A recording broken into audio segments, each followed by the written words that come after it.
Hola a todos, bienvenidos a este canal, nuevamente aquí a Glitch. Aquí les habla Johan, anfitrión del sistema. Y hoy queríamos hacer como un pequeño glosario o vocabulario de las palabras que nos parecen más importantes a conocer acerca de este trastorno. ¿Por qué?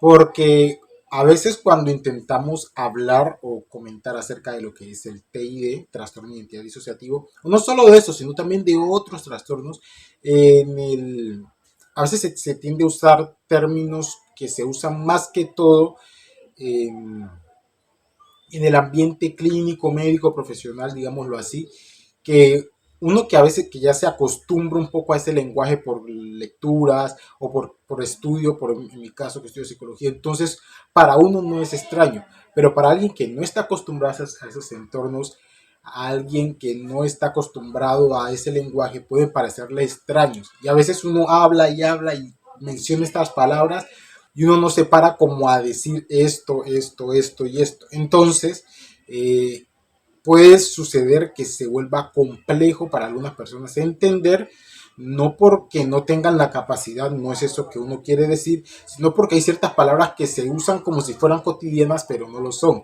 y que son importantes entenderlas para entender a qué se refiere cuando se explican ciertos conceptos.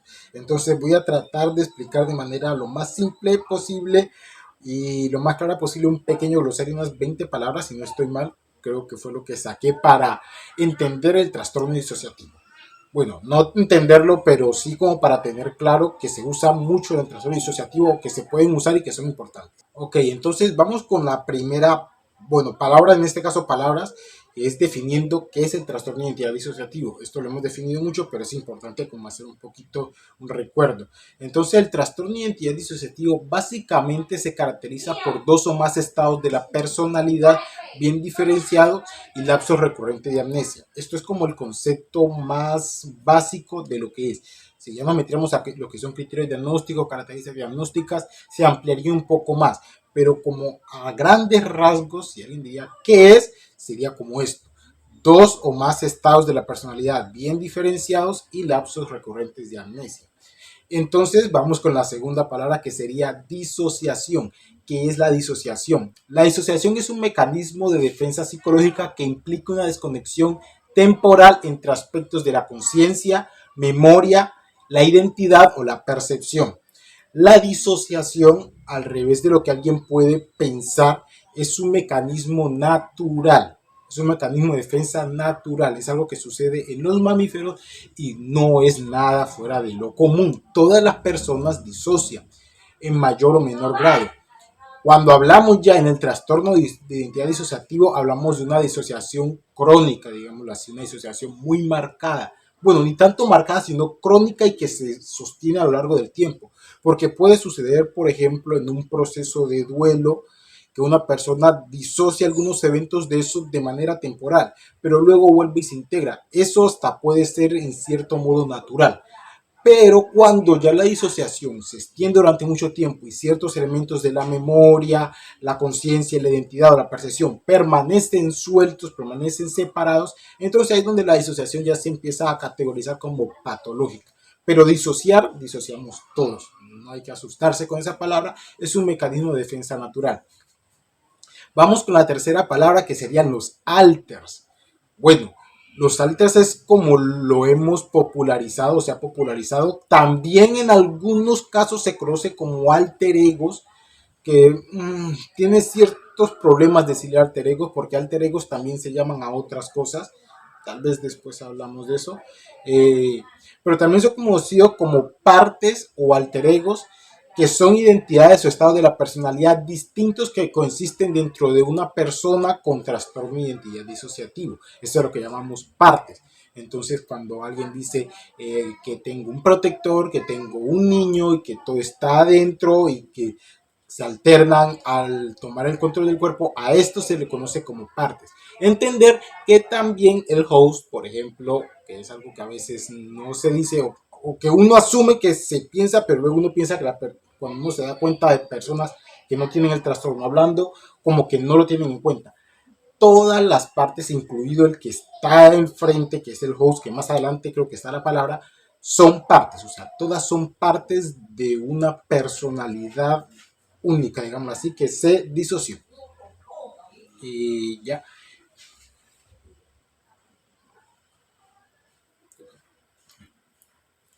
La otra parte sería amnesia, la otra palabra sería amnesia. ¿Qué es la amnesia? Es la pérdida parcial o total de la memoria que puede estar asociada a eventos traumáticos o periodos de disociación.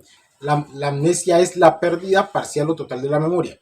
Quiere decir, por ejemplo, no recuerdo ciertos eventos de tal tiempo a tal tiempo, o no recuerdo a cierta persona, también puede estar asociado a persona, no recuerdo a cierta persona que debo conocerla, estuvimos en el mismo lado, pero a esa persona no la recuerdo, o no recuerdo el nacimiento de un hijo, puede pasar. Entonces la pérdida parcial o total que no se corresponde al olvido ordinario, no es como que olvidé dónde dejé las llaves, no son cosas así tan triviales, ya son cosas que son significativas que la persona debería recordar, pero por algún motivo no lo recuerda. Y vamos con la quinta palabra, que es sistema.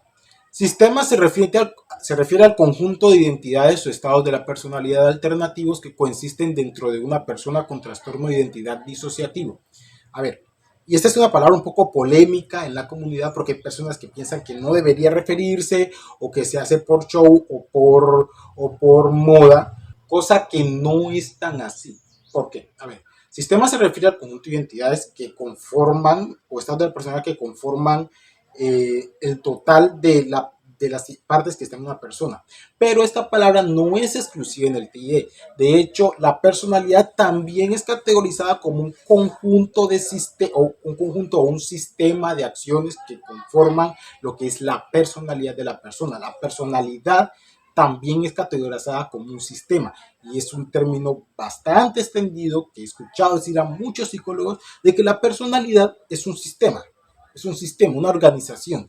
Entonces, que una persona con TID mencione que es un sistema no está diciendo algo nuevo, porque en realidad con la palabra no está diciendo algo nuevo, porque en realidad todas las personas son un sistema, solo que en este caso, pues este sistema toma características diferentes porque estamos hablando de partes disociadas, pero no es algo exclusivo del TID, la palabra sistema. La palabra sistema está también en muchos casos referido a lo que es la personalidad y no tiene que ver con la personalidad disociada, sino a una sola personalidad, sino que una persona que tiene una sola unidad tiene un nombre. Y entonces ese nombre se refiere a todo el sistema de la personalidad. En cambio, cuando ya hay una identidad disociada donde diferentes partes tienen diferentes nombres, entonces hay personas que para sentir que hacen parte de algo único, de algo junto, toman el nombre de sistema. Entonces, por ejemplo, en nuestro caso usamos sistema Glitch. Es como decir la familia, es como decir el grupo, pero no es nada más allá, es como para dar un sentido de unidad, de pertenecemos a esto. Más o menos eso es lo que se refiere al sistema. Vamos con la sexta palabra, que serían roles. Disculpen el ruido, es casi imposible grabar en el lugar donde vivo, es muy complejo grabar. Eh, los roles son funcionamientos o comportamientos distintos asumidos por diferentes identidades dentro de un sistema disociativo. Metí esta palabra de roles por el siguiente hecho, porque a veces, aunque la palabra roles es algo que se usa fuera del TID también, a veces se suele creer en el TID o cuando uno lo menciona, las personas suelen pensar de que las identidades nacen con eso y solo hacen eso y no hacen nada más. No, es más bien la función que cumplen dentro del sistema. En un grupo de trabajo hay un líder, hay un secretario, hay un tesorero, hay un fiscal, vicepresidente y todo ello. Entonces, lo mismo funciona en el TID, o sea, hay un protector, pero ese protector puede hacer otras cosas, no es lo único que hace. Un persecutor, ese persecutor tiene esas actitudes, pero no quiere decir que siempre va a ser un persecutor. Puede cambiar. Hasta los alter niños pueden crecer y dejar de ser niños. Entonces, los roles son como para identificar en este momento, en este punto, las funciones más importantes o que más desarrollan las identidades, pero no es lo único que hacen. Entonces, dentro de las funciones está la séptima palabra, que es el host o anfitrión. Cuando se dice de anfitrión, es simplemente el alter que pasa más tiempo en control del cuerpo. O sea, por ejemplo, yo, Johan, soy el anfitrión de mi sistema, del sistema. ¿Por qué? Porque soy el que pasa la mayor parte del tiempo y en general el que lleva la vida. Entonces, Mayoritariamente yo soy el que pasa tiempo con la pareja, con los padres, en la iglesia, y yo soy como la cara pública del sistema. Las otras entidades, si bien sí salen, lo hacen en menor cantidad. Yo soy como que el estado base, digámoslo así, como quien más en control se siente del cuerpo y quien más familiarizado se siente. Entonces, más o menos eso sería el host. Hay otra palabra que sería el núcleo. Este concepto es poco explorado, o sea, he visto he visto otras personas que hablan del TD y poco hablan de esto, porque no es lo mismo host que núcleo. El núcleo es la identidad sobre el cual las otras identidades se agrupan dentro del sistema disociativo, dentro del sistema. ¿Qué quiere decir esto? O sea, que es la identidad al cual las otras identidades intentan ser funcionales o funcionar alrededor de esa identidad. Por lo general puede ser el host. Por lo general sí puede ser el host, el anfitrión. Puede ser él. Pero a veces no. A veces puede que no sea él o a veces pueden que haya más núcleos. O sea, que se agrupen en torno al host, pero que otras identidades se agrupen en torno a otra identidad, como intentando ser funcional para que esa identidad pueda ser funcional, como intentando ayudar a esa identidad.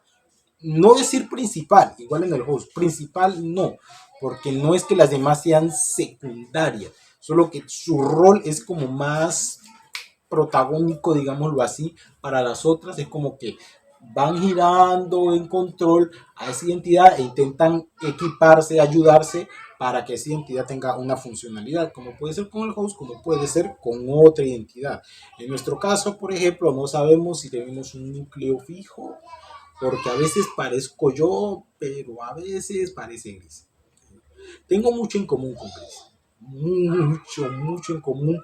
La mala suerte es que los eventos más horribles o más traumáticos o más feos los pasamos los dos juntos. Entonces como que a veces sí nos gusta estar juntos, nos llevamos súper bien. Quiero mucho esa identidad, a esa parte, a esa chica, pero sí tenemos algunos recuerdos feos juntos, entonces como que nos queremos, pero más de lejito. Pero es como un ejemplo de que a veces puede haber un núcleo bien definido, a veces no tanto. Persecutor, la otra palabra, persecutor. Persecutor es una identidad o estado de la personalidad dentro del sistema que exhibe comportamientos hostiles o agresivos hacia otras identidades e incluso hacia sí mismo. Entonces el persecutor, el que muchos creen que es el malo, bueno, no es el malo, exhibe ciertos comportamientos, pero a veces hay que indagar detrás de esos comportamientos qué es lo que hay, porque pueden haber muchas cosas. No solamente es la agresividad por la agresividad, sino que a veces es un mecanismo de defensa que pueden estar usando para protegerse de ciertas cosas o ciertas vulnerabilidades. Continuamos con la 10ª palabra, los factis. ¿Qué son los factis? Porque esto yo no lo he hablado poco, sí lo sabía, pero me he descubierto de que no he hablado casi estas partes. Los factis son identidades o estados de la personalidad dentro del sistema que se basan en personas reales o figuras conocidas. Los factis son identidades basadas en personalidades o cercanas conocidas o figuras públicas, por ejemplo, un famoso. Puede darse, o sea, identidades que se reflejen y que digan, esta identidad está basada en, seguramente no tendrá todo igual, ¿no? Pero está basada en el padre, está basada en la madre, está basada en un famoso. Pueden pasar también identidades que se desarrollen en base a eso. Y la otra palabra serían los fictis. Los fictis son identidades o estados de la personalidad dentro del sistema que son creados, bueno, creados no tanto, bueno, que se desarrollan basados en personajes ficticios. Por ejemplo, en Superman, colocando ejemplos así básicos, Superman, Batman, o bueno, personajes que no son reales, que son invenciones ficticias. Por ejemplo, en nuestro sistema hay una que medio pasa por esto, que sería Luna, que está un poco basada, un poco, no del todo, pero un poco basada en Luna Lovegood de Harry Potter.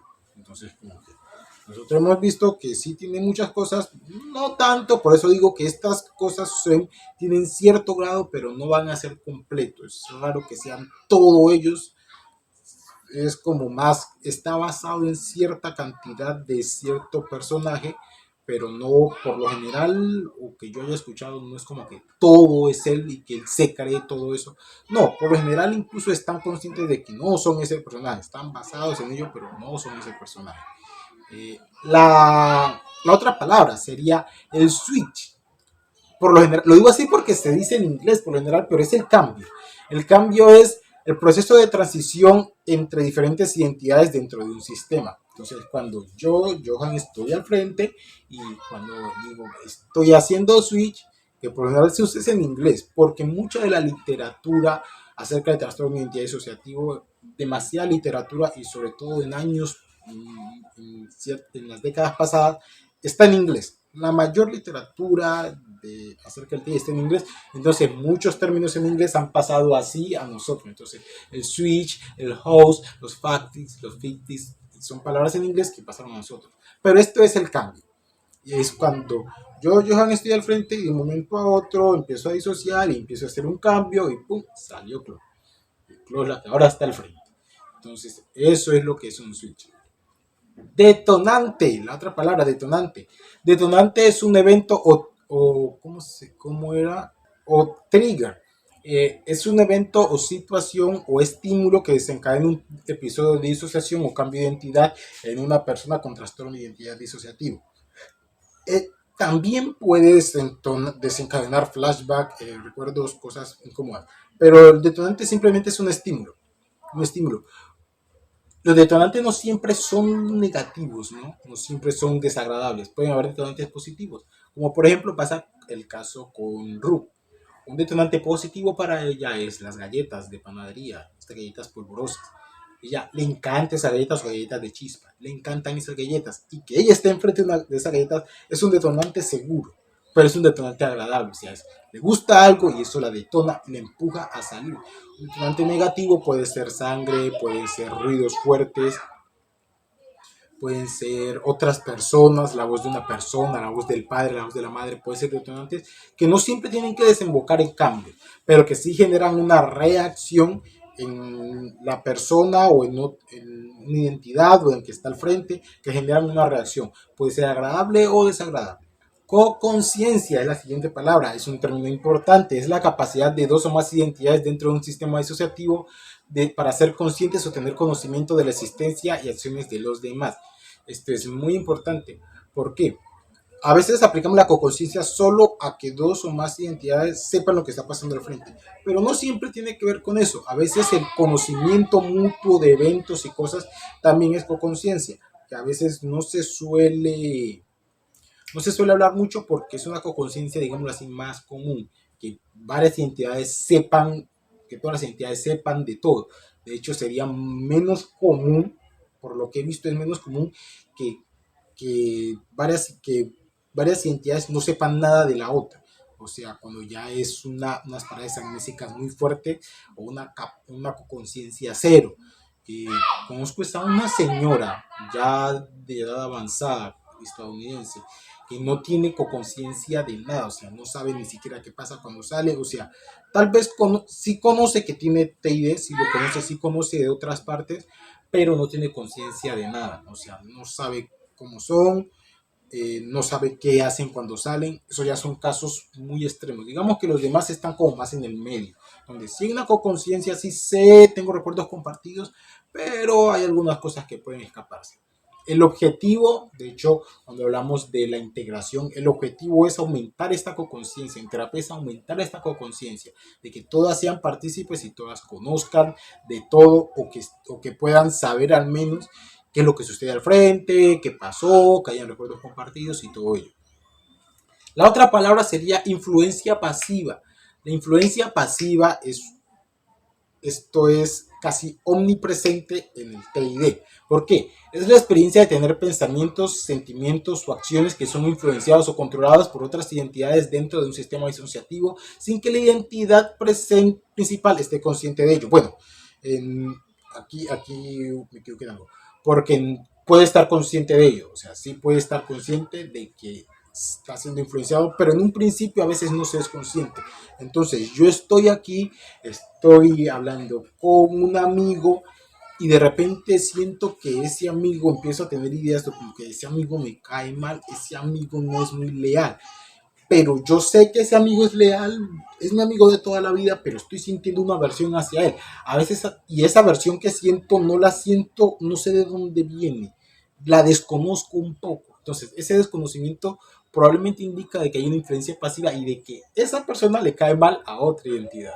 Entonces, eso es una influencia pasiva. O, por ejemplo, estamos aquí y nunca me ha gustado, como ha sucedido en los últimos tiempos, que a mí la leche no me gustaba mucho, pero a Ru le gusta. Y de un momento a otro empezó también a gustarme a mí. Pero yo decía, pero ¿por qué me gusta a mí si yo esto no lo hago? Claro, hay una influencia pasiva de parte de Ru, está en cierto modo afectando mi comportamiento, pero eso no es mío, eso es de otra identidad. Eso sucede muy a menudo y pasa demasiado y casi que es omnipresente en las personas que tienen trastorno de identidad disociativo. Despersonalización, la otra palabra. Sensación de estar separado, de desconectado de uno mismo, como si se estuviera observando desde fuera del cuerpo. Eh, También sucede bastante, es uno de los síntomas que a veces poco se hablan, eso, sentir que el cuerpo es como una marioneta.